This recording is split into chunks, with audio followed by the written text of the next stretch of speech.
Hello everyone and welcome to a quick PowerPoint tutorial. In today's video I want to show you how to hide a slide in PowerPoint. But this is just one side of this tutorial because on the other side I want to show you how to unhide a slide in PowerPoint as well. This is actually quite simple.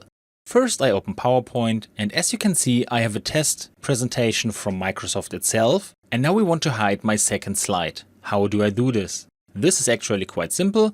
I right-click the slide that I want to hide or unhide, and in this menu I find the item Hide Slide, and this way I can hide a slide in PowerPoint.